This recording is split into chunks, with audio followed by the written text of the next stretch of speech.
Hi అండి, welcome back to యూమ్స్ డబాకా ఛానల్కి. So 3వ తరగతిలో 6 పాఠాల వరకు అయిపోయినాయి. ఇప్పుడు 7వ పాఠం నుంచి చూద్దాము. సో తప్పకుండా అంత బుక్ చూపిస్తూ మరి మీకు క్వశ్చన్ ఆన్సర్స్ బుక్లో నుంచి చూపిస్తున్నాను మీకు. ఓకే, ఇక మీకు కూడా సాటిస్ఫాక్షన్ ఉంటాయి. మొత్తం ఇప్పుడు 3వ తరగతి నుంచి డిగ్రీ వరకు చేద్దామనే కాన్సెప్ట్తో మొదలుపెట్టాను. నిన్న కొంచెం గ్యాప్ అయిందండి, ఎందుకంటే కొంచెం సర్ది జ్వరం వచ్చింది. అందుకు కొంచెం ఇప్పుడు 7వ పాఠం నుంచి నీటి అందాలు నుంచి స్టార్ట్ ప్లేలిస్ట్లో పెడుతున్నాను, చూడండి. అండ్ చాలామంది బాగుంది మేడం ఇలాగే చెప్పండి అంటే మాకు మొత్తం టెక్స్ట్ బుక్స్ చూసిన సాటిస్ఫాక్షన్ ఉంటుంది అండ్ బిట్టు పోకుండా సూపర్గా ఉంటుంది మేడం అని చెప్పారు. So thank you so much అండి. ప్లేలిస్ట్లో ఉంటుంది, ఒక్కసారి మీరు చూడండి. ఈ వీడియో కూడా పెడతాను నేను. ఫస్ట్ టైం ఎవరైతే చూస్తున్నారో తప్పకుండా సబ్స్క్రైబ్ చేయండి, లైక్ చేయండి, షేర్ చేయండి. అండ్ నెక్స్ట్ రాయబోయే టెట్ అయినా సరే, డిఎస్సి అయినా సరే, ఏదైనా సరే తెలుగు రాసే ఎగ్జామ్స్ రాసే దానికి కూడా చాలా చాలా చాలా బెనిఫిట్. ఎందుకంటే 1వ తరగతి నుంచి క్వశ్చన్ ఆన్సర్స్ ఉన్నాయి, నేను మీకు చూపిస్తున్నాను. పీజీటీ, టీజీటీ, యూజీఎస్ వరకు 1వ తరగతి నుంచి వచ్చిన క్వశ్చన్స్ చూపించుకుంటూ మీకు వీడియో చేశాను, చూడండి. ఓకే, ప్రీవియస్ ఫస్ట్ టైం ఎవరైతే చూస్తున్నారో ఇప్పుడు 3rd క్లాస్లో 6th వరకు ఉన్నాయి. ఓకే, నీటి అందాలు అనేటిది ప్రక్రియ వ్యాసం అండి. ఇతివృత్తం, దర్శనీయ స్థలాలు చాలా ఇంపార్టెంట్. షార్ట్గా కూడా రాసుకోవచ్చు. ఏమున్నాయి చూద్దాం. బుక్ లేని వాళ్ళకి కూడా చూసుకోవచ్చు. ఇగో ఇక్కడ ఏమున్నాయి చూద్దాం. ముందుగా లక్నవరం తప్పకుండా క్వశ్చన్స్ వచ్చే ఆస్కారం ఉన్న టాపిక్లు ఒక్కొక్క దగ్గర నుంచి షార్ట్లో కూడా రాసుకోవచ్చు. లక్నవరం అంటే తెలుసా మీకు? అది విశాలమైన స్థలంలో 2 గుట్టల మధ్య ఉన్న అందమైన చెరువు, లక్నవరం చెరువు. అదే లక్నవరం చెరువు జయశంకర్ జిల్లాలోని ములుగు మండలానికి దగ్గరలో ఉన్నది. జయశంకర్ ఏది? లక్నవరం ఎక్కడుంది? జయశంకర్ జిల్లాలోని ములుగు మండలానికి దగ్గరలో ఉంది. ఇది అడవి ప్రాంతంలో గుట్టల మధ్య అందమైన విహారయాత్రా స్థలం. మన రాష్ట్ర రాజధాని హైదరాబాద్కు 212 కిలోమీటర్ల దూరంలో ఉందండి. 212 లక్నవరం 212 హైదరాబాద్కి గుర్తుపెట్టుకోండి. సో 2 కిలోమీటర్ల దూరంలో వరంగల్ పట్టణానికి 75 కిలోమీటర్ల దూరంలో ఉన్నది. వరంగల్ పట్టణానికి 75 కిలోమీటర్లు. ఇక్కడి ప్రకృతి రమణీయత పర్యాటకులకు ఎంతో ఆనందాన్ని, ఆహ్లాదాన్ని కలిగిస్తుంది. క్వశ్చను లోపలికి వెళ్ళి అడుగుతున్నాడు. ఎట్లా అడుగుతున్నాడు అంటే విభిన్నంగా ఆలోచించాలి, అంతే. కాన్సెప్ట్ మాత్రం తెలిసి ఉండాలి. ఎలా ఇచ్చినా ఎగ్జామినరు రాసేంత వివిధ కోణాలల్లో అర్థం చేసుకొని ప్రాక్టీస్ చేసుకొని మనము రెడీగా ఉండాలి, అంతే. ఇప్పుడు ఏమిస్తాడు ఇవందరికీ తెలుసు ఇప్పుడు 3వ తరగతిలో, కానీ మన 3వ తరగతి ఇంత ఈజీగా ఇయ్యాడు కదా. ఇంత దూరంలోనే తను ఇచ్చిన ఆప్షన్ని బట్టి చాలా హార్డ్ అయిపోతుంది. తను ఇచ్చిన ఆప్షన్ని బట్టి క్వశ్చన్ హార్డ్ అయిపోతుంది కదా. సో ఇక చూడండి, అన్ని బిట్టుకు బిట్టు రాసుకోండి. ఓకే, ఈ చెరువును కాకతీయ రాజులు తవ్వించారు. ఎక్కువ వానని ఎవరు రాపించారు? కాకతీయ రాజులు. ఓకే, కాకతీయులు త్రవ్వించిన ఇవన్నీ ఇక లైన్లో వస్తాడు. 10 లైన్లు ఇస్తాడు, లేకపోతే మ్యాథ్ ఫాలోయింగ్ చేయమంటాడు, లేదా అవరోహణ క్రమంలో రాయమంటాడు, లేదా పై 2 క్వశ్చన్స్కి కింది 2 క్వశ్చన్స్ ఒప్ప తప్ప అని రాయమంటాడు. ఎక్కువ వాన నీళ్లను నిల్వ ఉంచు చెరువుగా లక్నవరం పేరు పొందింది. ఎక్కువగా వాన నీళ్లను. ఈ చెరువు నీటి వల్ల 1000 ఎకరాల భూమి సాగులోకి వచ్చింది. ఈ చెరువులో 13 ద్వీపాలు ఉన్నాయండి. 13 ద్వీపాలు. 13 గుర్తుపెట్టుకోరు. 13 అనుకుంటా గుర్తుపెట్టుకోరు. ఈ ద్వీపాల సౌందర్యము చూపరులను ఆకట్టుకుంటోంది. రాష్ట్ర పర్యటన అభివృద్ధి సంస్థ 3 ద్వీపాలను కలుపుతూ రోప్ వే ఏర్పాటు చేసింది. 3 ద్వీపాలను కలిపి, ఇది ప్రీవియస్ బిట్టు. రోప్ వే ఏర్పాటు చేసింది. దీనితో పాటు చెరువులో ప్రయాణం చేయడానికి బోటింగ్ సౌకర్యం కల్పించింది. అప్పటి నుండి లక్నవరం సందర్శకులతో కలకలలాడుతున్నది. రోప్ అంటే ఏంటిది? కామెంట్స్లో రాయరాదు, ప్లీజ్ రాయండి. కలుపుతూ 3rd క్లాస్ కదా, చదివే ఉంటారు. టెట్ రాసిన వాళ్ళైనా, పీజీటీ, టీజీటీలు చేసిన వాళ్ళు, ఎల్పీలు ఇవి అందరూ చదివే ఉంటారు. రోప్ వే ఏర్పాటు చేసింది. రోప్ అంటే ఏంటిది తెలియని వాళ్ళకి తెలుస్తుంది. దయచేసి మీరు కామెంట్స్ అయితే రాయాలి. కుంటాల, ఆదిలాబాద్ తెలంగాణ కాశ్మీరంగా భావిస్తారు. సో తెలంగాణ కాశ్మీరంలో కాశ్మీరంగా దేని భావిస్తారు? ఆదిలాబాద్ను. సో కుంటాల గుర్తుపెట్టుకుంటారు ఆదిలాబాద్లోనే. గంత దూరమా కుంటలేసినట్టు అన్నట్టు.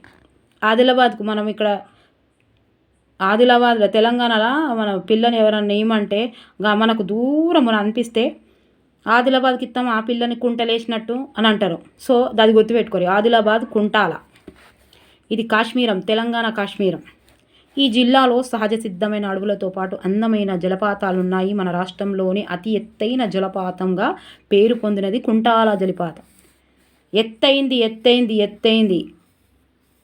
ఇంట్లో కూడా ట్రిక్ ఇస్తాడు. ఎత్తైంది ఇంకా చెప్తా ఆగండి, నాకు గుర్తుకోదు. జలపాతంగా ఎత్తైన జలపాతం, ఎత్తు పేరు పొందినది. నిర్మల్ జిల్లాలో ఉన్నది. ఉత్తర నిర్మల్ జిల్లాలో ఏ జిల్లాలు ఊర్లు కూడా అడుగుతుండు, కవుల ఊర్లు కూడా అడుగుతుండు, డిస్టిక్లు అడుగుతుండు. నిర్మల్ జిల్లాలో ఉంది. ఉత్తర సహ్యాద్రి పర్వత శ్రేణులలో ఎత్తైన కొండల నడుమ కడెం నదిపై ఉన్నది. ఎక్కడున్నది? కడెం నది మీద ఉన్నది. కడెం నది. సో పూర్వం శకుంతల దుష్యంతుల కథలో శకుంతల ఇక్కడే నివాసం ఉన్నట్లు చెబుతారు. అందుకే మొదట్లో ఈ ప్రాంతాన్ని కుంతల అని పిలిచేవారు. రాను రాను దీనిని కుంటాలగా పిలుస్తున్నారు. సో ఈ జలపాతం నిర్మల్ నుండి ఆదిలాబాద్ వెళ్ళే 144వ జాతీయ రహదారి మీద ఉన్న నేరేడికొండ మండల కేంద్రానికి 12 కిలోమీటర్ల దూరంలో ఉంది. 44వ జాతీయ రహదారి మీద నేరేడికొండ మనకి ఇక్కడ ఆప్షన్స్ ఇట్లా 2-3 సార్లు చదివితే ఆప్షన్స్ వచ్చినప్పుడు గుర్తుపట్టగలుగుతాం. మండల కేంద్రానికి 12 కిలోమీటర్ల దూరంలో ఉంది. సో దాదాపు 145 అడుగులు 45 మీటర్ల ఎత్తులో ఉన్నది కుంటాల జలపాతం. 145 అంటే 150కి 5 రూపాయలు తక్కువ అన్నట్టు. 150కి 5 రూపాయలు తక్కువ. 45 మీటర్లు ఎత్తులో ఉన్నది.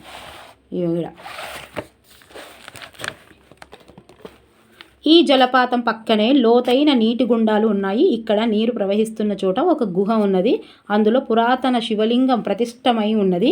ప్రతి శివరాత్రి రోజు ఇక్కడి గిరిజన ప్రజలు పూజలు నిర్వహిస్తారు. అందమైన అడవుల మధ్య ఉన్న కుంటాల జలపాతాన్ని చూడడానికి మన రాష్ట్రం నుండే కాక దేశ విదేశాల నుండి కూడా చాలామంది పర్యటనలు వస్తారు. ఓకే, ఇప్పుడు క్వశ్చన్స్ అడుగుతా నేను, అందులో ఉన్నాయి. పాయింట్ టు పాయింట్ చూద్దాం దీని తర్వాతనే, అందుకే స్కిప్ చేయకుండా చూడండి.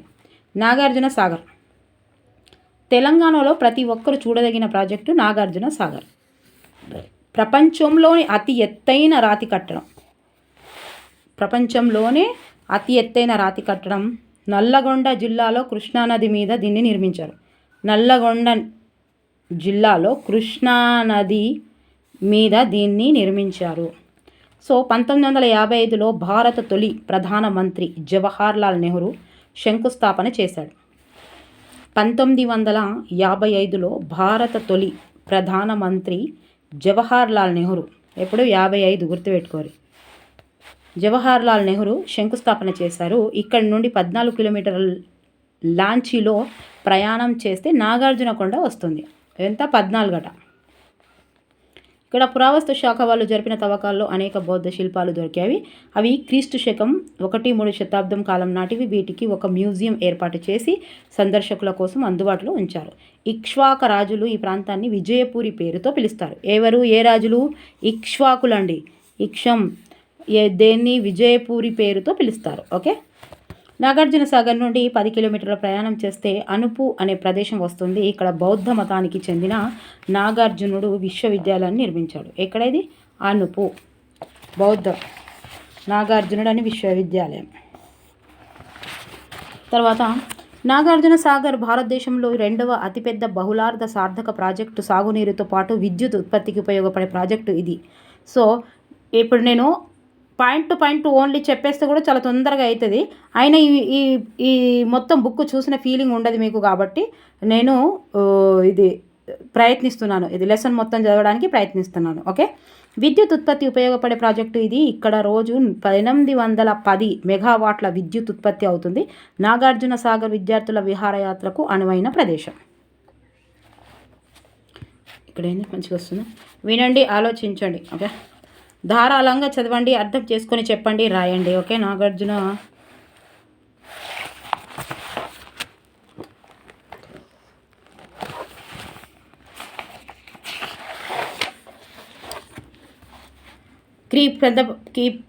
క్రింది పదాల వరుసలో ఒక పదం వేరుగా ఉన్నది.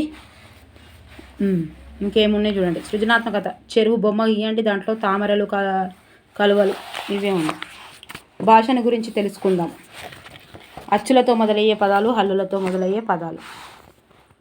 అచ్చులతో, హల్లులతో. గీత గీసిన అక్షరాల మధ్య తేడా. ఓకే, మీ జిల్లాలోని చెరువుల వివరాలు సేకరించండి. నీరు ఎంత విలువైందో బావి ఎండిపోయే వరకు తెలియదు. ప్రకృతి సహజ వనరు అయిన నీటిని, ఆ నీటి అందాలని కాపాడడం మన కర్తవ్యం. Thomas puller. ఓకే, నీటి అందాలు. ప్రక్రియ, వ్యాసం, ఇతివృత్తం, దర్శనీయ స్థలాలు.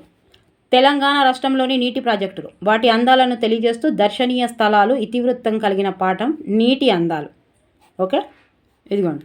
నీటి అందాలు చూడటం ఎవరికైనా ఆహ్లాదకరమే. లక్నవరం చెరువు. లక్నవరం చెరువు ఎక్కడ కలదు? ఎక్కడ కలవదు? గోవిందరావుపేట మండలం, జయశంకర్ జిల్లా, ప్రస్తుతం ములుగు జిల్లా. ఓకే, ప్రస్తుతం ములుగు జిల్లా. దీన్ని ములుగు జిల్లా అంటారు. టెక్స్ట్ బుక్ ప్రకారం ములుగు జిల్లా ఏర్పడ్డాక ముందు లక్నవరం చెరువు జయశంకర్ జిల్లాలోని ములుగు దగ్గరలో ఉంది. ప్రస్తుతం ములుగు జిల్లా. ఓకే, ఇక్కడ మన బుక్ ప్రకారం ఇక్కడ చూపిస్తున్నాడు. లక్నవరం చెరువు హైదరాబాదుకు 112 కిలోమీటర్లు, వరంగల్ పట్టణానికి 75 కిలోమీటర్ల దూరం ఉంది. అక్కడ ఎక్కడైనా కన్ఫ్యూజ్ అయినా మీరు ఇక్కడ పాయింట్ టు పాయింట్ తెలుసుకోవచ్చు. కాకతీయ రాజులు త్రవ్వించిన చెరువు లక్నవరం. వర్షపు నీటిని నిల్వ ఉంచే చెరువుగా పేరు పొందింది. చెరువులో 13 ద్వీపాలు ఉన్నాయి. ఎన్ని ద్వీపాలు ఉన్నాయి? 13 ద్వీపాలు. కనిపిస్తుందా? 3 ద్వీపాలను కలుపుతూ తెలంగాణ ప్రభుత్వం రోప్నే ఏర్పాటు చేసింది. రోప్ అంటే ఏంటిదో రాయమని చెప్పిన. సో దీంతో పాటు చెరువులో ప్రయాణించడానికి బోటింగ్ సౌకర్యం ఉండడం వల్ల సందర్శకులతో కలకల్లాడుతున్నది. కుంటాల జలపాతం. ఆదిలాబాదు తెలంగాణ కాశ్మీరంగా పిలుస్తారు. సహజ సిద్ధమైన అడవులు, జలపాతాలు ఉండడం ప్రత్యేకత. రాష్ట్రంలోని ఎత్తైన జలపాతం కుంటాల జలపాతం. ఇది నిర్మల్ జిల్లాలో ఉత్తర సహ్యాద్రి కొండలలో కడెం నదిపై ఉన్నది. దీని ఎత్తు ఎంతున్నది? 145 అడుగులు, 45 మీటర్లు. శకుంతల దుష్యంతుల కథలో శకుంతల ఇక్కడే నివాసం ఉన్నట్లు చెబుతారు. అందుకే ఈ ప్రాంతాన్ని కుంతాల అని పిలిచేవారు. క్రమంగా కుంటాలగా మారింది. 2 సార్లు రివిజన్ అవుతుంది మీకు. 2 సార్లు ఒకసారి చూడండి. బోర్ వచ్చిన అయ్యో ఇది తెలియదా మేడం అంటే తెలుస్తుంది. ఒకసారి రివిజన్ అయితేనే మనకు గుర్తుంటాయి, లేకపోతే అస్సలే కావు. జలపాతం పక్కనే గుహ, అందులో పురాతన శివలింగం కలవు.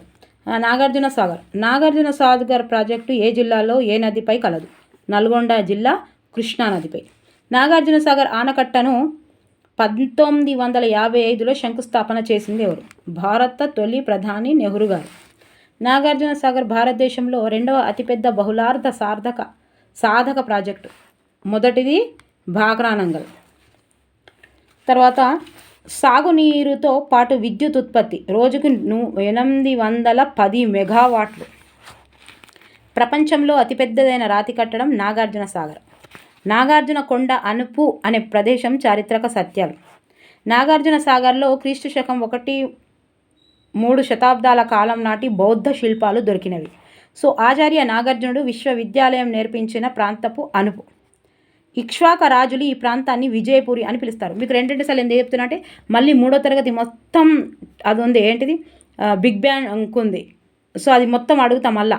ఓకే, మీరు ఆన్సర్లు మీరే ఇవ్వాలి. ఇక అంశము ఉన్న ప్రాంతము, జిల్లా గొప్పతనం.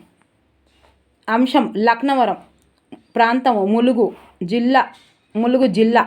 గొప్పతనం పర్యాటక కేంద్రం, వాననీళ్లు నిల్వ ఉంచే చెరువు. కుంటాల కడెం నదిపై, నిర్మల్ రాష్ట్రంలో గల అతి ఎత్తైన జలపాతం. నాగార్జున సాగర్ కృష్ణా నదిపై. నాగార్జున, ఇది కృష్ణ గుర్తుకు రాకపోతే నాగార్జున హీరో కదా, కృష్ణ అని గుర్తుపెట్టుకోరు. నాగార్జున కృష్ణా నదిపై నాగార్జున మీద కృష్ణ ఎక్కిండని గుర్తుపెట్టుకోరు.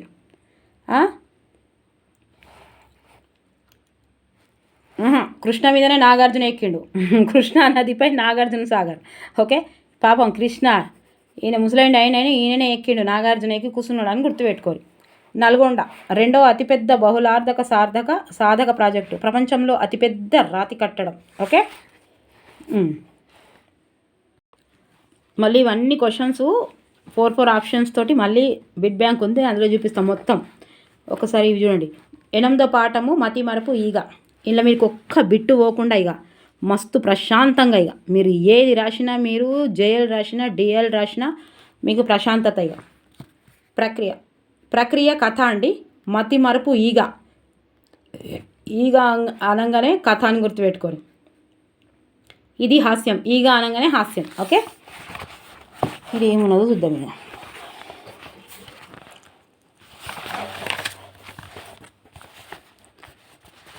అనగా ఒక ఈగ ఓ రోజున ఈ ఈగ ఇల్లు అలుకుతూ ఇది టెట్ ప్రీవియస్ బిట్టు ఇంట్లో వచ్చింది చూపిస్తా. ఒక రోజున ఈ ఈగ అల్లుకుతూ తన పేరే మర్చిపోయింది. నా పేరే మర్చిపోతే ఎట్లా, నా పేరు ఏమిటి అని ఆలోచిస్తూ పేరట్లోకి పోయింది. చెంగున ఎగిరే ఓ లేగదూడ ఎదురైంది. ఈ ఈగ దాన్ని ఆపి, చెంగున ఎగిరే లేగమ్మ, నా పేరేమిటో చెప్పమ్మా అని అడిగింది. ఈ మాటకు లేగదూడ, నీ పేరా నాకేం తెలుసు, మా అమ్మను అడిగి చూడు అంటూ చెంగున ఎగిరి వెళ్ళిపోయింది. ఈగ ఎగురుతూ ఆవు ముందు వాలింది. ఆవుతో బతిమిలాడుతూ ఇట్లా అన్నది, చెంగున ఎగిరే లేగమ్మ, లేగను కన్నా ఆవమ్మ, నా పేరేమిటో చెప్పమ్మ. ఆ మాటకు ఆవు తెల్లబోతూ, నీ పేరా నాకేం తెలుసు, అయినా నన్ను మేపే ఆ మల్లన్నను అడిగి చూడు అంటూ తల తిప్పుతూ తన తోవలో తాను వెళ్ళిపోయింది. చెంగున ఎగిరే లేగమ్మ, లేగను కన్నా ఆవమ్మ, ఆవును మేపే మల్లన్న, నా పేరేమిటో చెప్పన్న అని జాలిగా అడిగింది. మల్లన్న కొంచెం సేపు ఆలోచించి, నీ పేరా నాకేం తెలుసు, ఆ నీడనిచ్చే ఆ చెట్టును అడుగు అని సలహా ఇచ్చింది. ఈగ దబాదబా ఎగిరి చెట్టు ముందర వాలి, చెంగున ఎగిరే లేగమ్మ, లేగను కన్నా ఆవమ్మ, ఆవను మేపే మల్లన్న, నీడని ఇచ్చే చెట్టమ్మ, నా పేరేమిటో చెప్పమ్మ. ఇవేంటి అలంకారాలు, ఏ అలంకారాలు చెప్పుర్రి అని చెట్టు చుట్టూ తిరిగి బేలగా అడిగింది. ఆ మాటకు చెట్టు, నీ పేరా నాకేం తెలుసు, నా నీడన పడుకున్న ఆ గుర్రాన్ని అడుగు చూడు నీ సలహా ఇచ్చింది. ఈగ అక్కడనే ఉన్న గుర్రాన్ని చూసి, చెంగున ఎగిరే లేగమ్మ, లేగను కన్నా ఆవమ్మ, ఆవను మేపే మల్లన్న, నీడనిచ్చే చెట్టమ్మ, చెట్టు కింద ఓ గుర్రమ్మ, నా పేరేమిటో చెప్పమ్మ. ఇంతకుముందు కూడా అందరు రాశారు కదా. ఇక్కడ స్టార్ట్ అయ్యి ఇక్కడ మొదలు పెట్టేదాన్ని ఏమంటారు మళ్ళీ రాయండి. ఇక్కడ స్టార్ట్ అయ్యి ఇక్కడ మొదలు. గోదావరి గట్టుంది, గట్టు మీద చెట్టుంది, చెట్టు కొమ్మన పెట్టుంది, పిట్ట మనసులో ఏముంది, అట్లాంటివి సేఫ్ కదా. అదేంటిదో చెప్పి రాయండి. నా పేరేమిటో చెప్పమ్మ అని అడిగింది. ఆ మాటకు గుర్రం ఈ ఈగను ఎగాదిగా చూసి, నీ పేరా నాకేం తెలుసు, నా కడుపులో ఉన్నాను, పిల్లని అడిగి చూడు అన్నది వెక్కిరింపుగా. ఈగ వెంటనే, చెంగున ఎగిరే లేగమ్మ, లేగను కన్నా ఆవమ్మ, ఆవును మేపే మల్లన్న, నీడని ఇచ్చే చెట్టమ్మ, చెట్టు కింద ఉన్న ఓ గుర్రం కడుపులో పిల్లమ్మ, నా పేరేమిటో చెప్పమ్మా అని నోరారా అడిగింది. అడగంగానే కడుపులోని గుర్రం పిల్ల హీ నీ పేరా ఈగ కదూ అని హీ అంటూ నవ్వింది. సో ఈగ అమ్మయ్య అనుకుంటూ, ఆవును ఈగ కథ, నా పేరు ఈగ కదా, నా పేరు ఇంకా యాదిమరువ, ఈగంటే ఈగన, ఊరువాడ ఏలన అంటూ గిర్రున తిరిగి ఇంట్లోకి తుర్రుమని పోయింది. ఎందుకో తెలుసా, సగంలో ఆపేసిన ఇల్లు అలకడానికి.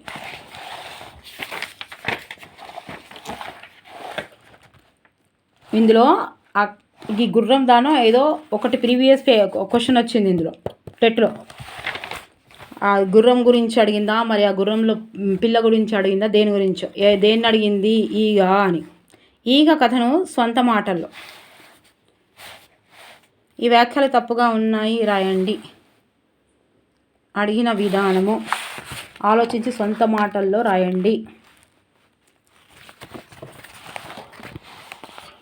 చదవండి, జతపరచండి. సృజనాత్మకత. ఈగ తన పేరు మర్చిపోయి అందరినీ తన పేరేమి అని పాట రూపంలో అడిగింది కదా. బొమ్మను చూడండి. లాగా ఈగలాగా కాకి ఏం మర్చిపోయిందో ఎవరిని అడిగిందో గేయ రూపంలో రాయండి. నేను అందుకే ఇప్పుడు మీరు ఎవరైతే చూస్తున్నారో వాళ్ళు 1 నుంచి 5వ తరగతి వరకు దీని పేరు జాబిలి అండి. బుక్ పేరు 6, 7, 8 నవవసంతం, 9, 10 సింగిడి. సింగిడి అంటే ఇంద్రధనస్సు. మొన్న ప్రీవియస్ పేపర్లో వచ్చింది, టెట్ ప్రీవియస్ పేపర్లో వచ్చింది. సో అది డిఎస్సిలో కూడా వచ్చే అవకాశం ఉంది. And inter Shubhodayam, Navodayam. Inter first year Navodayam, inter second year Shubhodayam. And డిగ్రీలో సాహితీ మంజీరా ఒకటి, సాహితీ ఇంకోటి దుందిబి ఏమో ఉంది. ఓకే, ఇవన్నీ చెప్పాను నేను. ఇది అయిపోయింది. ఇది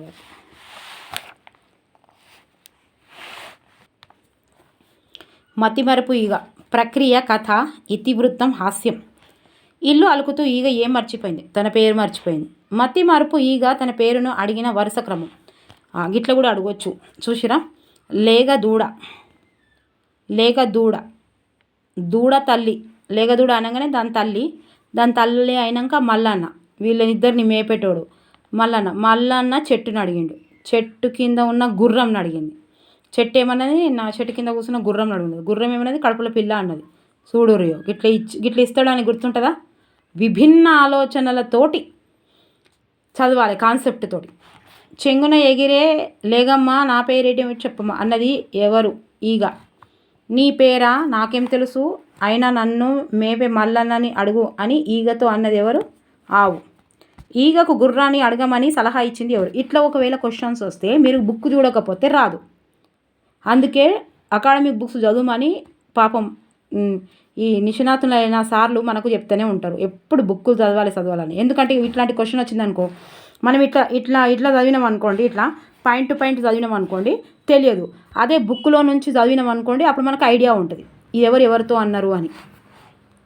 అసలు మందర, కాకి గురించి ఇవ్వలే, నేమ్స్ కూడా ఇచ్చిండు. గుర్రాన్ని అడగగా తన కడుపులోని గుర్రం పిల్లని అడగమనగా గుర్రం పిల్ల ఇచ్చిన సమాధానం హీ హీ హీ హీ నీ పేరా ఈగ కదూ, హీ హీ హీ అంటూ నవ్వింది. ఈగంటే ఈగన, ఊరు వాడ ఏలన అంటూ ఇంటికి తుర్రున ఎగిరిపోయింది. ఈ వాక్యాలు ఏ పాఠంలోనివి? మతిమరుపు ఈగ. మతిమరుపు ఈగ తన పేరును జ్ఞాప్తికి వచ్చాక ఇంటికి తుర్రుమని ఎందుకు వెళ్ళింది? సగంలో ఆపేసిన ఇల్లు అలకడానికి. ఓకే, 20 నిమిషాలైంది. లెసన్ చిన్నగా ఉంది, చూద్దాం. ఏమేమి చూడాలి? ఇది ప్రక్రియనండి, గేయం. ఏమేమి చూడాలి అనేది గేయం, ప్రక్రియ గుర్తుపెట్టుకోరు. ఇతివృత్తం ప్రకృతి పరిశీలన. ఏమేమి చూడాలంటే ప్రకృతిని చూడాలని గుర్తుపెట్టుకోరు. ఏమేమి చూడాలనేది ఏంటిది? ఇతివృత్తం అని అడిగితే ప్రకృతి పరిశీలన, ప్రకృతిని పరిశీలించమంటుంది దాన్ని గుర్తుపెట్టుకోరు. ఏమున్నాయి చూద్దాం. ఏమేమి చూడాలి? ఏమి చూడాలి? పక్షి ఎగిరే తీరునే చూడాలి. ప్రకృతి ఇచ్చిన పక్షి రంగులను చూడాలి. ఏమి చూడాలి? ఏటి సొగసులు ఊట చెలిమిలను చూడాలి. నదుల నడకల తీరు మిలమిలలు చూడాలి. చెట్టు చేమను పూసే పువ్వులను చూడాలి. చెట్ల కొమ్మల చిట్టి పిందెలను చూడాలి. కొండ కొసల వెండి వెలుగులను చూడాలి. అడవి అంచున మేసే పశువులను చూడాలి. పశువుల మందల లేగ దూడలను చూడాలి. గొర్రెల మేకల వెంట కుక్కలను చూడాలి. ఎంత బాగుంది విధంగా, చిన్నగా ఉంది ఇదంతే.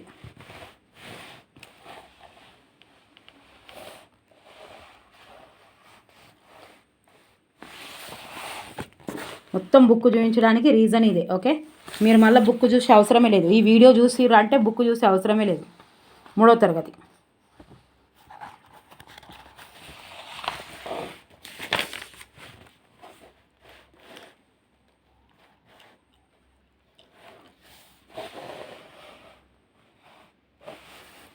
ప్రకృతి మనకు గాలి, నీరు, ఆహారం, అందం, ఆనందాన్ని ఇస్తుంది. మరి మనం ప్రకృతి పట్ల, సాటి ప్రాణుల పట్ల ఎట్లా ఉంటున్నామో ఆలోచించాలి. ఓకే, ఏమేమి చూడాలి? ప్రక్రియ ఏంటి? గేయము. ఇతివృత్తం ప్రకృతి పరిశీలన. ఏమేమి చూడాలి? పాఠ్యభాగం ఆధారంగా పాఠంలోని చిత్రాన్ని వర్ణిస్తూ అందులోని ప్రకృతి సౌందర్యాన్ని పరిచయం చేయటమే ఈ పాఠ్య ముఖ్య ఉద్దేశం. ప్రకృతి సౌందర్యము ఇతివృత్తంగా ఈ పాఠ్యం కొనసాగుతుంది. ఏమేమి చూడాలి అనే పంక్తులు ఏ పాఠంలోనివి, ఏమేమి చూడాలని. ఏ పక్షి ఎగిరే తీరు, ప్రకృతినిచ్చిన పక్షి రంగులు, ఏటి సొగసులు, ఊట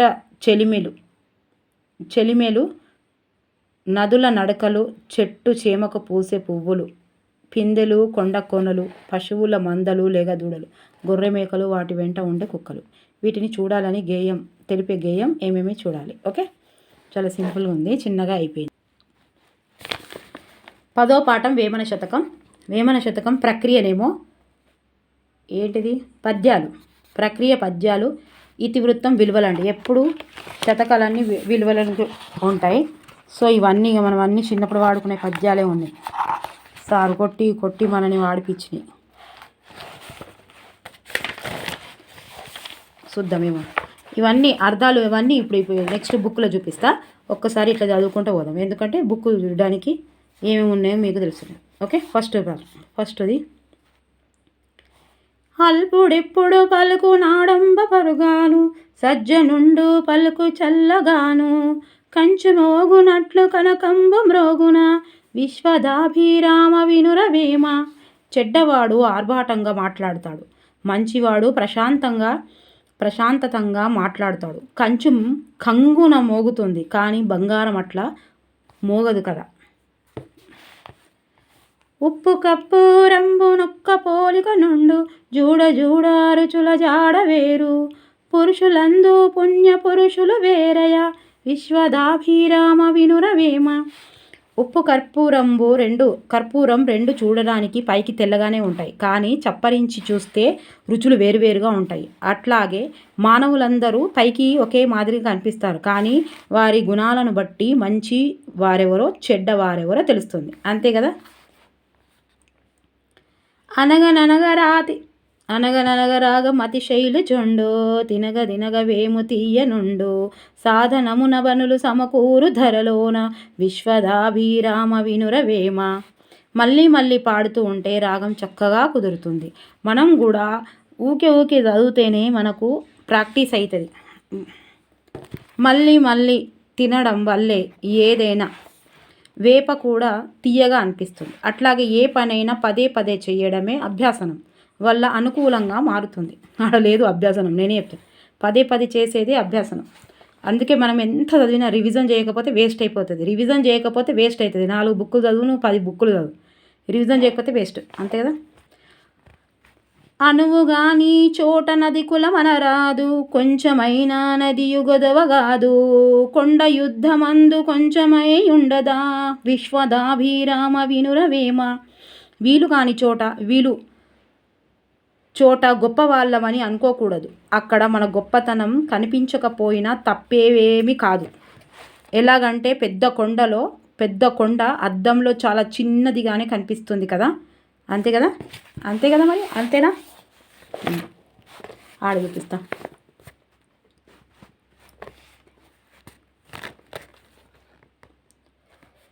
ఇనుము విరిగేనని ఇరుమారు ముమ్మారు కాచి ఎతుకవచ్చు గమ్మరీడు, మనసు విరిగేనేని మరి ఎంట నేర్చున, విశ్వదాభిరామ వినురవేమ. కమ్మరి విరిగిన ఇనుప వస్తువుని ఎన్నిసార్లైనా కొలిమిలో కాల్చి అతికిస్తాడు, కానీ మనసు విరిగితే దాన్ని అతుక్కలేము. ఏమితుకుతాం మనం? వేరే వాళ్ళ మనసు ఇరగొట్టొద్దు ఎప్పుడు కదా. మనసు ఏడ అతుక్కుంటుంది మళ్ళా. తప్పులెన్ని వారు తండోపతండంబులుర్వి జనులకెల్ల నుండు తప్పులెన్ని వారు తమ తప్పులెరగరు, విశ్వదాభిరామ వినురవేమ. అంతే కదా మరి. మన తప్పులు మనకు తెలిసినాయి అంటే మనం బాగుపడతాం అన్నట్టే. నిజంగా మనిషి ఎప్పుడు బాగుపడాలి అంటే, వాడు సక్సెస్ కావాలంటే, వాడు వృద్ధిలోకి రావాలంటే ముందు ఎవరి తప్పు వాళ్ళు తెలుసుకోవాలి. మనం తప్పులు చేస్తూనే ఉంటాం, కానీ తప్పు ఎక్కడ జరుగుతుంది? నా మాటల్లోనా చేతల్లోనా నేను చేసే తప్ప? అలా తెలుసుకున్న రోజే వాడు అభివృద్ధిలోకి వస్తాడు. ఇక ఎప్పుడు తన తప్పులు మనం అంటాం కదా, మనకేమో గదే ఇక మనమేమో కనిపించేది వేరే వాళ్ళ తప్పులు కనిపిస్తాయి అన్నట్టు. లోకంలో ప్రతి మానవుడు తప్పు చేస్తాడు, కానీ అది ఎదుటివారి తప్పులనే లెక్కిస్తాడు. తప్పు పట్టే వారిని తప్పు తెలియదు. ఇదొక్కటి చేయడం వల్లనే ప్రపంచం ఈరోజు ఇట్లుంది. ప్రపంచంలో ఎదుగుదల ఉంది లేదు అని ఎందుకు ఉంది అంటే మనం ఒకరు చెప్తే అసలు మనకు ఈగో ఎక్కువ. ఎవరన్నా ఏందిరా అది ఏంది అసలు పని చేస్తున్నావా నువ్వేం చేస్తున్నావా అంటే ముందు రెస్పాండ్ అవుతాం. నిజంగా నా ఆలోచించాలి. మన తప్పు మనకి ఎప్పుడైతే తెలుస్తుందో అప్పుడే మనం అభివృద్ధిలోకి వస్తాం, వృద్ధిలోకి వస్తాం. ఎవరికో నలుగురికి సహాయం చేసిన వాళ్ళతో. ఎప్పుడు వినని ఓపిక లేనివాడు ఎప్పుడు అజ్ఞానియే. తల్లిదండ్రి మీద దయలేని పుత్రుడు పుట్టనేమి వాడు గిట్టనేమి, పుట్టలోనా చెదలు పుట్టదా గిట్టదా, విశ్వధాభిరామ వినురవేమ. ఇది చదివి ఇందాక వచ్చిన మనం. తల్లిదండ్రులపై దయలేని కొడుకు పుట్టినా ఒక్కటే చచ్చినా ఒక్కటే, పుట్టలో చెదలు పుడుతుంది నాశనం అవుతుంది, దానివల్ల ఎవరికి ఏం లాభం. అంతే కదా. తల్లిదండ్రుల మీద దయలేని కొడుకు, అనాథ శరణాలయాల్లో వేసే కొడుకు వాడు ఉండొద్దు భూమి మీద. ఎందుకున్నది హైదరాబాదులో 460 కంటే ఎక్కువ అనాథ శరణాలయాలు ఉన్నాయండి. మన రీసెర్చ్ అయింది మనం మొత్తం చేస్తే ఆ 460 పైగా అనాథ శరణాలయాలు ఓన్లీ ఒకటి హైదరాబాద్లో. వీళ్ళ కొడుకులు ఏడున్నారు, కోడన్లు ఎక్కడున్నాయి, ఏవి ఉమెన్స్ డేలేవి, వీళ్ళ కోడన్లు ఎవరు, వీళ్ళ కొడుకులేవి, వీళ్ళ అమెరికాలేవి, వీళ్ళ చదువులేది అన్నీ, వీళ్ళ సక్సెస్ ఏంటిది, వీళ్ళు సక్సెస్ అయినట్ట వీళ్ళ తల్లిదండ్రులు. చూసిరా ఎట్లా వదిలేసారు. దయచేసి జనవరి ఫిబ్రవరి అని ఈ వీడియో చూసేటోళ్ళు మాత్రం చేసుకోవద్దు. అసహ్యంగా అనిపిస్తుంది. మధ్యలో మీ సోదేంది మేడం అనుకుంటారా. ఇక ఈ సందర్భం వచ్చింది కాబట్టి చెప్తున్నా నేను. జనవరి ఫిబ్రవరి అట. జనవరి పెద్ద కొడుకు దగ్గర, ఫిబ్రవరి రెండో కొడుకు దగ్గర, మార్చి మూడో కొడుకు దగ్గర. మనుషులు కాదు గాడిదలు. నేనైతే చెప్తున్నా కోపం వచ్చినా సరే. ఎందుకంటే వీళ్ళు ఖచ్చితంగా ఇప్పుడు ఉన్నారు కదా పిల్లలు, వీళ్ళ దగ్గర ఉన్నారు కదా ఆ పిల్లలు జనవరిలో ఒకరికి మటన్ పెట్టాలి, ఫిబ్రవరిలో ఇంకో కొడుకు మటన్ పెట్టాలి. ఇప్పుడు వీళ్ళ దగ్గర ఉన్నారు కదా పిల్లలు, వీళ్ళ కొడుకుల దగ్గర పిల్లలు ఉన్నారు కదా, ఆ పిల్లలకు జనవరిలో ఒక నెల పెద్ద కొడుకుకి మటన్ పెట్టాలి, ఫిబ్రవరిలో రెండో కొడుకుకి మటన్ పెట్టాలి. వీనికి పెట్టొద్దు. గట్లా చేసి చూడాలి. తల్లిదండ్రులు అన్నప్పుడు నీ దగ్గర నుంచి ఏం ఎక్స్పెక్టేషన్ చేయరు. వాళ్ళ ముఖాలకి వీళ్ళ ఆస్తులు పట్టుకొనే, వీళ్ళ ఇండ్లు పట్టుకొనే ఉంటారు. ఇక ఎందుకు చెప్తున్నావు అంటే చెప్తున్నా నేను మీకు. వీళ్ళ గురించి తెలుసుకున్నప్పుడు వాళ్ళు ప్రేమిస్తున్నానని ఎట్లా అంటారు.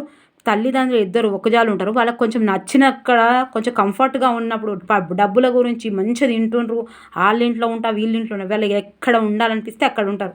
ఒక్కొక్కసారి ఒక్కొక్క ఇంట్లో నచ్చది. మనం వేరే ఇళ్ళలో పోతే ఒక్కొక్కసారి మనకు నచ్చది ఎప్పుడో వచ్చేస్తామని అనిపిస్తుంది. అట్లా అనిపిస్తుంది. అది మనిషికి సహజత్వం. కానీ మా ఇంటి దగ్గర కూడా మస్తు మంది ఉన్నారు అబ్బా. పొద్దుగాలనేనట. ఇంకో మీకు విషయం చెప్తా నేను. కళ్ళకి నీళ్లు గారాలే. ఫిబ్రవరి 28 రోజులు కదా. మళ్ళీ ఇక మార్నింగే అయ్యో ఏమై ఆంటీ పోతున్నారు, అటు సైడ్ పోతున్నారు ఏమంటే పొద్దుగాల టీ కూడా తాగరు ఇప్పుడు 28వ తారీఖు అయిపోయింది కదా ఫిబ్రవరి, మొన్న మార్చి రోజు. వాళ్ళు ఇక పోతారు ఇంకో కొడుకు దగ్గరికి. అయ్యో ప్రొద్దునే పోతుర్రు ఆంటీ అని అంటే టీ కూడా తాగలేదు. వీళ్ళు మనుషులు కాదు, మనుషుల రూపంలో రాక్షసులు. వీళ్ళు ప్రొద్దున ఆ రోజు మొత్తం ఆడనే తింటారు. ఎట్లా ఇంత కఠినంగా అవుతారు తల్లిదండ్రులు. మీరు కూడా తల్లిదండ్రులు మిమ్మల్ని చూసి మనని ఇట్లా ఎవరైతే తయారు చేస్తారో వాళ్ళు అంతకంటే అన్యాయంగా చేయాలి. మోరి నీళ్ళు దాపియాలి అట్లాంటి వాళ్ళు. కోపం వచ్చినా సరే నేను చెప్తున్నా. ఎందుకంటే ఎంత ఘోరం. సరే ఇబ్బంది పడవచ్చు ఫైనాన్షియల్గా. అందరు కొడుకులు ఒక్కరు ఉండరు. అందరూ ఒక్కదాన్ని చూడడం కూడా పాసిబుల్ కాదు. కాకపోతే వీళ్ళ గురించి మీరు తినకంటే ఎక్కువ ఏం ఆశించరు కదా. వీళ్ళు ఏదో మీరు తినే ఇడ్లీనే అంతే. మీ దగ్గర మీ ఆశీర్వాదాలు లేనప్పుడు వీళ్ళది మంచిగా ఉంటారని ఎట్లా అనుకుంటారో నాకు అర్థం కాదు. వీళ్ళ మనసు నొప్పించినాక మనకు ఏది సక్సెస్ అయినా కూడా సుఖపడం. వీళ్ళని మనం నోరు మూపిస్తాం అంతే. మూయి ఇప్పుడు లేకపోతే హాస్పిటల్. ఎందుకంటే వీళ్ళు ఎక్కడికి వెళ్ళలేరు కాబట్టి, హాస్పిటల్స్కి వెళ్ళలేరు, మార్కెట్కి వెళ్ళలేరు, సొంతంగా పని చేసుకోలేరు. కాబట్టి మనం చెప్పింది వింటారు. కానీ వాళ్ళ మనసులో ఉన్న బాధ దేవుడు చూస్తాడు. దాన్ని ఇప్పుడు కాదు, మన పిల్లల నుంచి ఇంకో పిల్లలకు కూడా కలుగుతుంది. ₹1 ఇచ్చి పుణ్యం దొరకాలి అని అనుకున్న వాళ్ళు ఈ తల్లిదండ్రుల మనసులు బాధ పెట్టి ఎట్లా మీదికి ఎక్కుతాము, ఎట్లా సక్సెస్ అవుతామని అనుకుంటారు. నాకు అర్థం కాదు. నాకు కళ్ళకి వెళ్ళి నీళ్ళే కారుతాయి. పెద్ద లెక్చర్స్. నేనైతే ఒక కంటు అంటాం కదా మన దాంట్లో. నువ్వెందుకు చెప్తావు, నువ్వెందుకు కంటు ఏంది బాంకేంది చెప్పడానికి కదా. వీళ్ళు ఇష్టం ఉన్నట్టు ఉంటారబ్బా. వాళ్ళకి తెలియదా ఈ కొడుకు దగ్గర ఫైనాన్షియల్గా తక్కువ ఉంది, ఆ కొడుకు దగ్గర బాగుంది అన్నప్పుడు గీలకు పెట్టడానికి లెక్కలు కట్టినప్పుడు ఇంకేడుకు పెడతారు. అంత వేస్ట్. బాధ పెట్టినా చాలామందికి ఎవరు ఏమనుకోవద్దు. అట్లా ఎమోషనల్గా అయిపోతా అండి నాకు. జనవరి ఫిబ్రవరి అనగానే నాకైతే గూస్ బూమ్స్ వస్తాయి ఎన్నికలు. తల్లిదండ్రులను వంచుకున్నాక వాడు దేశానికి పనికొస్తాడు, అన్నిటికీ పనికొస్తాడు. వాళ్ళు ఇష్టం ఉన్నప్పుడు ఉంటారు. ఫైనాన్షియల్గా వాళ్ళకి హాస్పిటల్లో ఎక్కడైనా చూపించినప్పుడు నలుగురు కొడుకులు వేసుకోవాలి. నా దగ్గర లేదురా, నా దగ్గర ఉంది, అది ఇది ఉంది, ఇది ఉందని. నువ్వు అన్నం పెట్టేటప్పుడు తక్కువ అవుతుందిరా. ఎవరైనా దేవుడు నీకు మీ అమ్మ మీ నాన్న నీ దగ్గర ఉంచుకున్నావు కాబట్టి నీకు అంత ఏమిస్తా, నీకు అన్నీ ఏమంటారు, నీకు అన్నీ శాపాలు పెడతారు. అదే నీకేవో కష్టాలు తీసుకొస్తా అంటాడు ఎవరైనా. చచ్చినా ఒకటే, పుట్టలో చెదలు పుడుతుంది, నాశనం అవుతుంది. అబ్బా ఎవరో ఏమనుకోద్దు ప్లీజ్ దయచేసి. మేడి పండు చూడు మేలిమై ఉండును, పొట్ట విప్పి చూడు పురుగులుండు, పిరికి వాణి మదిని బింకమేలా. అబ్బో మనసు అంతా ఎటో అవుతుంది. బింకమేలాగుర విశ్వదాభిరామ వినురవేమ. ఇగో పిల్లలు మనం చెప్తే ఏది వినరు, మనం చేసిందే చూస్తుంటారు. ఈరోజు వాళ్ళు పోయారు, రేపు ఇక మన పిల్లలకు ఆయనతో కూడా పోము. ఎందుకంటే వాళ్ళకి ఇప్పుడు మొత్తం మనం చచ్చిపోయినాక ఒక్క నిమిషంలో కాడ ఏం చేస్తారు, బొంద పెట్టొచ్చి వాళ్ళ రీల్స్ చూస్తూనే ఉంటారు. వాళ్ళ ఆ 3 రోజుల ఫీలింగ్ కూడా ఉండదు వాళ్ళకు, గుర్తుపెట్టుకోరు. మేడి పండు పైకి నిగనిగలాడుతూ ఉంటుంది, కానీ పొట్ట చీల్చి చూస్తే పురుగులు ఉంటాయి. అట్లాగే పిరికి వాడు పైకి బింకంగా కనిపించిన వానిలో పౌరుషమేమీ ఉండదు. ఓకే, ఇక నేను చెప్పింది బోర్ అనిపించిన 5 నిమిషాలు 3 నిమిషాలు అయింది అది వీడియో. అది అక్కడ నుంచి కట్ చేసి మంచిది అది స్పీడ్ మోడ్లో పెట్టుకోరు. ఓకేనా ప్లీజ్. కానీ వీడియో మాత్రం స్కిప్ చేయదు. అట్లా కోపం వస్తుంది అబ్బా నాకు. మా దగ్గరనే ఉన్నారు కాబట్టి చూస్తేనే నాకు ఏడుపు వస్తుంది. అట్లా మనుషులు గారు వాళ్ళు ఎన్ని డిగ్రీలు చేసినా ఏం చేసినా వేస్టే కదా. ఆ పిల్లలు చూస్తలేరా మా నాన్నమ్మ ఎటుపోతుంది, తాతవో ఎటుపోతుండని. మీరు ఆగుర్రి జర్ర 16 సంవత్సరాలు, మీకు ఆయనతో కూడా ఉండదు. 10 దేవుడు మెచ్చాడు, ఎవరు మెచ్చారు మిమ్మల్ని. 10 అట్లా చేసేటోళ్ళని అంటే మిమ్మల్ని అంటే లేండి బాబోయ్, అట్లా చేసేటోళ్ళని. వేమన శతకం. ప్రక్రియ పద్యాలు, ఇతివృత్తం, విలువలు. శతకం వేమన శతకం. మకుటం విశ్వదాభిరామ వినురవేమ. వేమన శతకం పాఠ్యభాగంలో వేమన పద్యాలను ఇవ్వటం జరిగింది. నైతిక విలువలను, సామాజిక అంశాలను గురించి తెలియజేసే ఇతివృత్తం గల పాఠం వేమన శతకం. ఓకే, వేమన పద్యంలోని ఛందస్సు ఏమిటి? వేమన పద్యంలోని ఛందస్సు ఏంటిది? ఆట వెలది. వేమంట ఆట. వేమన ఆట ఆడతాడని గుర్తుపెట్టుకోరు. వేమన ఆట వెలది ఛందస్సు. వేమన పద్యంలోని ఛందస్సు ఏంటిది? ఆట వెలది. ఆట వెలది అనగా అర్థం నాట్యం చేసే స్త్రీ. అల్పుడెప్పుడు పలుకు నాడంబరముగాను అనే పద్యం ద్వారా దృష్టాంతంలో అల్పుడు ఆడంబరంగా, మంచివాడు ప్రశాంతంగా మాట్లాడుతాడని, కంచు మ్రోగే మాదిరి కనకము మ్రోగదు కదా అని వేమన పద్యం ద్వారా వివరించాడు. ఈ పద్యంలో గల అలంకారం ఏంటిది? ఉపమా అలంకారం. అల్పుడు ఉపమా, అల్పు ఉప గుర్తుపెట్టుకోవాలి. అల్పు ఉపమా అలంకారం. అనగనగరాగా మతి శైలుచుండు పద్యం ద్వారా సాధన అనేది ఉంటే మనం చేసేది ఏది అయినా మనకు అనుకూలంగానే మారుతుంది కదా. ఇప్పుడు కూడా మనం చేసేది సాధననే చేయాలి. రోజు పదే చదవాలి. 1 నుంచి 10వ తరగతి వరకు ఏ బుక్లైనా సరే, ఎక్కడైనా సరే, ఏ ఎగ్జామ్కైనా ఇంకా ఎక్స్ట్రానే చదవాలి. కానీ అన్నిటికంటే తక్కువ సిలబస్ ఇదే. గ్రూప్స్కి అయితే సముద్రం. ఇవి పోస్టులు ఉండక బాగా ఇబ్బంది అవుతుంది అంతే తప్ప అన్నిటికంటే ఈజీ డిఎస్సీయే కదా. బుక్లో నుంచి ఇస్తుండే, ఇక్కడ నుంచి ఇక్కడ ఇస్తాడు. అదైతే సముద్రం కదా. గ్రూప్స్ ఎక్కడి నుంచి ఇస్తున్నాడు అనేది కూడా తెలియదు కదా. అనువుగాని చోట నదికుల మనరాదు, కొంచెమైనదియు కొదవగాదు, కొండ యుద్ధమందు. ఇవన్నీ చెప్పారు చదువు. జూడ రుచుల జాడవేరు అనే పాదంలో పాటించబడిన యతి ఏమి? ప్రాసయతి. దయలేని పుత్రుడు ఎవరితో సమానం? పుట్టలోని చెదలతో సమానం. పిరికివాడు దేనితో పోల్చబడ్డాడు? మేడి పండుతో.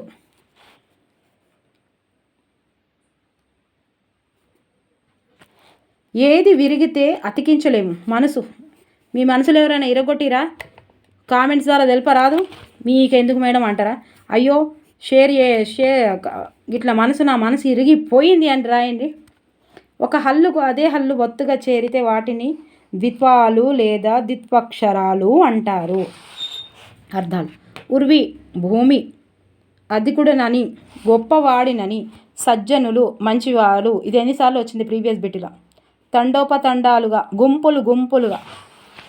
వ్యతిరేక పదాలు: కోపం శాంతం, పిరికి ధైర్యం, దుర్జనులు, సజ్జనులు, మేలు, కీడు, ముచ్చు, మంచి. ఇగో ముచ్చు, మంచి. ఓకేనా? ఇక ఇక్కడ నెక్స్ట్ మన తెలంగాణ రాష్ట్ర చిహ్నాలు లెసన్ ఉంది. సో తర్వాత చెప్పుకుందాం. ఇప్పటికి కొంచెం ఎక్కువైంది కదా ఇది.